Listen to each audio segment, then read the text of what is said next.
INDI alliance खेमा चुनाव से पहले बिहार में यात्रा कर अपने जनाधार को मजबूत करने में जुटा है। राहुल गांधी बिहार के दौरे पर हैं और वोट अधिकार यात्रा को लेकर राहुल गांधी के साथ तेजस्वी यादव, वाम दल के नेता यानी कि पूरा आईएनडीआई अलायंस अपने जनाधार को मजबूत करने और कार्यकर्ताओं को उत्साहित करने में जुटा है। इसी बीच जनसुराज के सूत्रधार प्रशांत किशोर ने बिहार बदलाव यात्रा के दौरान सहरसा में आईएनडीआई अलायंस खेमे की यात्रा पर निशाना साधा।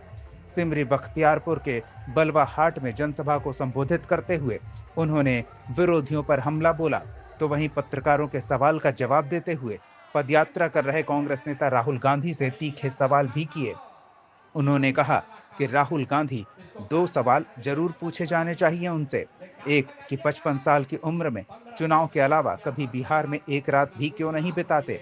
वहीं दूसरा सवाल ये पूछा जाना चाहिए कि बिहार के बच्चों के साथ जब महाराष्ट्र में मारपीट हो रही थी तब तेलंगाना के मुख्यमंत्री उनके डीएनए को मजदूरी करने वाला बता रहे थे, तब उन्होंने कुछ क्यों नहीं कहा। बिहार के बच्चे अगर मजदूरी करने के लिए पैदा हुए हैं तो आप लोग यहाँ वोट मांगने क्यों आते हैं।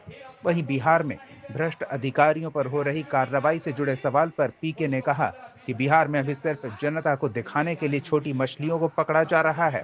जनसुराज की सरकार बनी तो व्यवस्था ऐसी होगी कि बिहार के टॉप 100 भ्रष्ट अधिकारी और नेताओं को पकड़ा जाएगा, कार्रवाई होगी और लूट के रुपए की वसूली की जाएगी। प्रशांत किशोर ने एसटीईटी अभ्यर्थियों के भी समर्थन में खड़े होकर सरकार से सवाल पूछा कि लाठीचार्ज क्यों किया जा रहा है।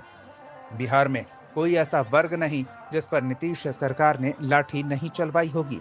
प्रशांत किशोर ने अपनी सभा में और क्या कुछ कहा, सवालों का जवाब देते हुए सुनिए जहानाबाद न्यूज की रिपोर्ट।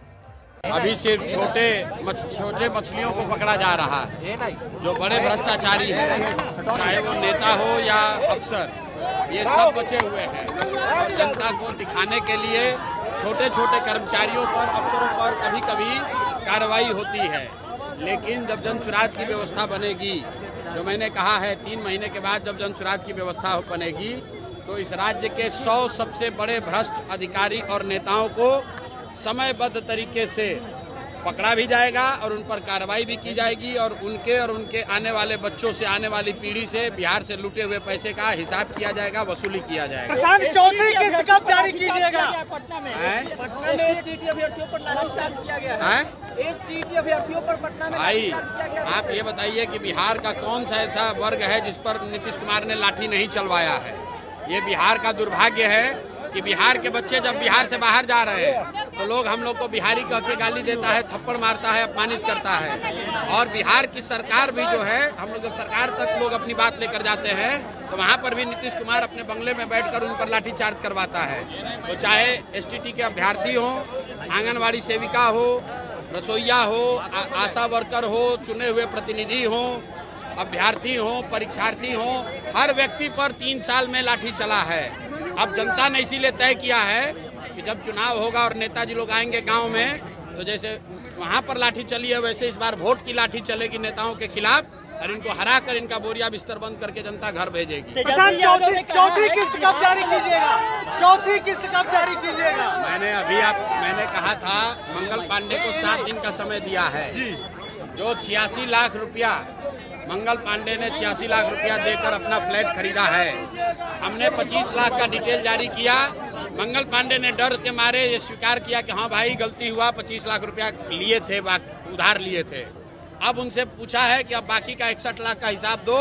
7 दिन का समय दिया है, अब समय वो पूरा हो रहा है। जैसे ही पूरा होगा, मंगल पांडे नहीं बताएंगे तो हम बिहार की जनता को बता देंगे कि 61 लाख रुपया ही कहां से गबन करके लाए थे।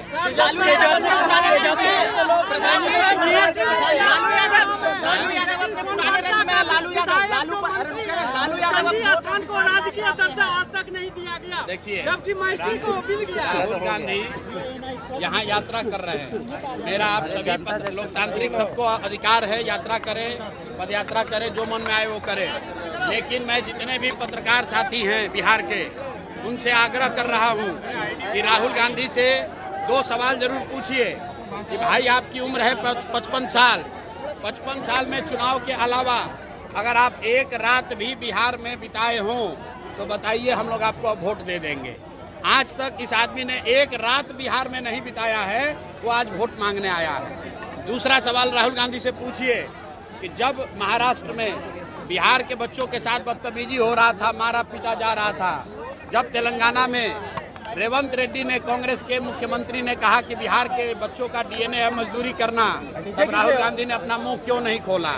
राहुल गांधी रेवंत रेड्डी पर क्या कार्रवाई किए हैं पहले बताएं। और अगर बिहार के बच्चे खाली मजदूरी करने के लिए पैदा हुए हैं तो फिर बिहार में वोट मांगने क्यों आए हो? तेलंगाना में ही जाकर राजनीति कर लो। मैं सारे पत्रकार बंधुओं से आग्रह कर रहा हूँ, राहुल गांधी से पूछिए कि जब बिहार के बच्चों को रेवंत रेड्डी ने गाली दिया, जब बिहार के बच्चों को महाराष्ट्र में मारा गया, उस दिन आप कहाँ थे? उस दिन आपने जबान क्यों नहीं खोली? ये राहुल गांधी से आप लोग सवाल पूछिए।